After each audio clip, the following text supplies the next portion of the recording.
everyone, and welcome to day 4 of our FND series.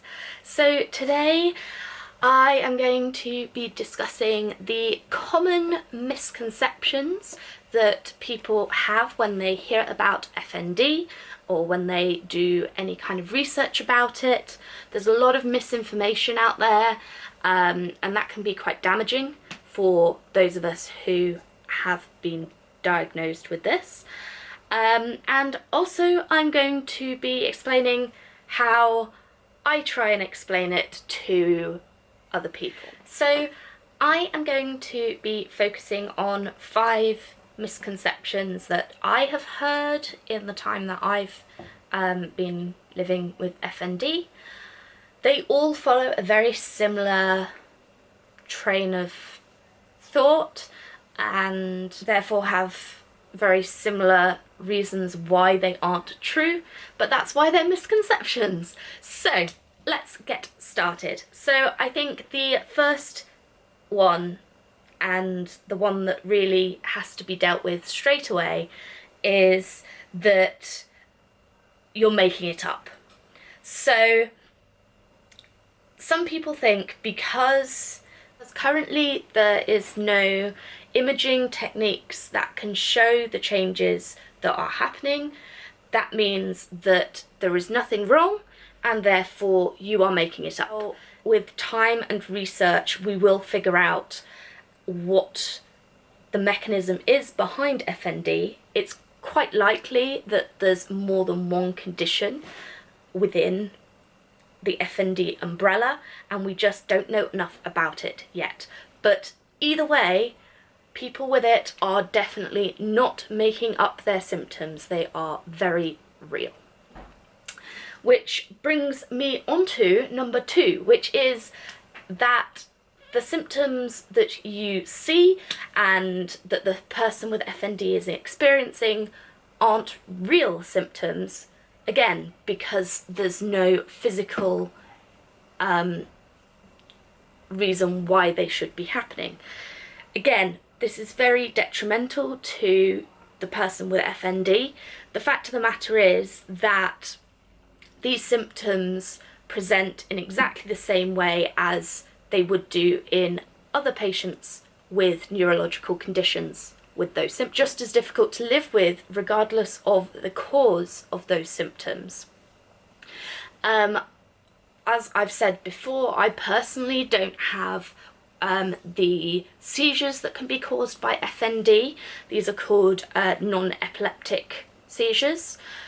But again, these are just as dangerous in terms of potentially you hurting yourself as an epileptic seizure would be. So although the cause behind it isn't the same, the fact of the matter is that if you are falling to the ground and seizing uncontrollably, that's just as much of a real symptom as someone who is having an epileptic seizure. Just because it has a different name and a different cause doesn't make it any less of a symptom. I think along with that we will come to number 3, which is the assumption that somehow patients with FND have control over their symptoms. Now again, comes from the same kind of root, that there isn't a physical cause, but also because it is possible with distraction techniques to reduce some symptoms. So for instance, if you concentrate on, say you've got a paralysed arm and you can't move it, if you concentrate on trying to move it, it probably won't happen. But it is possible, not always the case, but sometimes, that if someone was to just offer you something for you to grab, that arm might work. Again, it's because of the mechanism behind FND that this is the case, but it doesn't mean that the person is able to control that symptom. The same thing is also the case where if you distract someone with counting backwards in a sequence of numbers, their tremors might become less. But also, for some patients, this isn't the case either. So just because some people are able to reduce their symptoms through these distraction techniques doesn't mean everyone will, and it most certainly does not mean that that person has control over them. It is simply that you are tricking your brain into focusing on a different thing, and as a result, the messages are able to get through the barrier that it had put up. So the fourth misconception that I want to talk to you all about is that some people think that FND is a mental health problem. Now, there is no shame in having a mental health condition. However, FND is not a mental health condition. It comes under neurology, so same as epilepsy, multiple sclerosis, Parkinson's disease, all of these things are neurological conditions.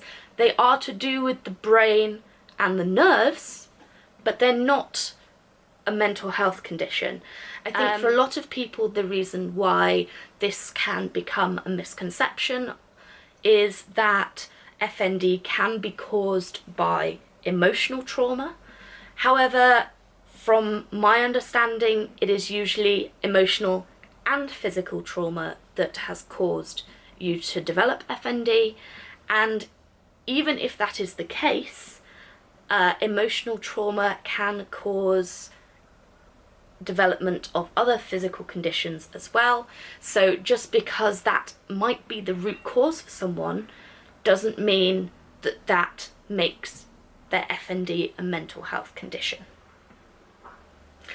And finally, the final misconception that I have for you all today, number 5, is that FND is always possible to fully recover from.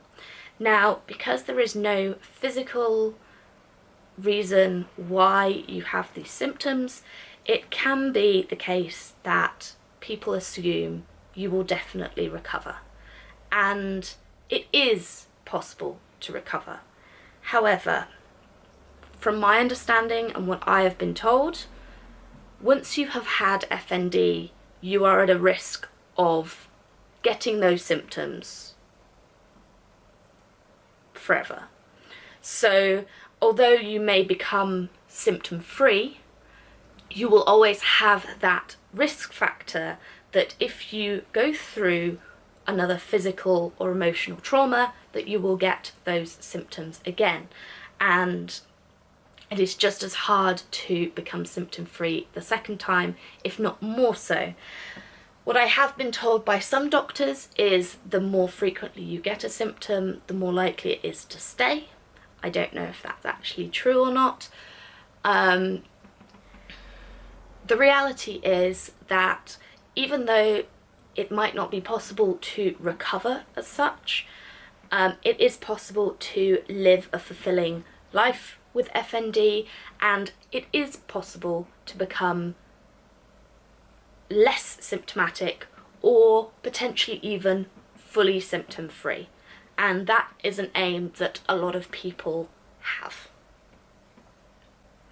So now that we have gone through those misconceptions, I would like to share with you all how I explain FND to someone who's never heard of it before, to try and avoid some of these misconceptions occurring. So if you imagine your body is like a computer, you have hardware, which is all the parts that are working, so your brain, your nerves, your skin, your organs. And then you have the software, which is how all of those different parts interact in order to make the body work. FND is an issue with the software.